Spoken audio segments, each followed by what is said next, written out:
datang. Batu sangka balantai batu, batu diambil keasahan. Niat lah lamo nak batamu, tagak di badan bajawuhan. Bismillah mau ke disabui. Alhamdulillah panyudahinyo. Jumukonan jania kami menyambui. Nak nyusanang di hati kiro-kiro. Sekian sabar dari kami.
Kami memohonkan kepada Bapak Tetapi Guru untuk memberikan arahan sekaligus menutup rangkaian HUT Kota Bengkulu secara resmi dalam rangka rangkaian HUT Kota Bengkulu yang ke-52.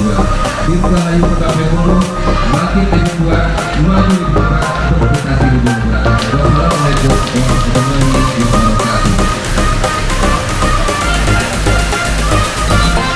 Selanjutnya kami ucapkan terima kasih yang sebesar-besarnya kepada Bapak Ibu saudara yang sudah berkenan hadir dalam acara malam resepsi dalam rangka hari ulang tahun Kota Bengkulu ke-52 ini.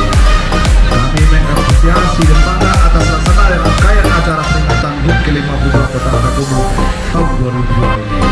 Rangkaian kegiatan berupa Bengkulu, Pagoda, dan Bengkulu Fair juga turut mewakili peringatan HUT ke-52 Kota Bengkulu. Diadakannya Bengkulu Fair merupakan wujud konten pemerintah Kota Bengkulu terhadap pelaku usaha kecil menengah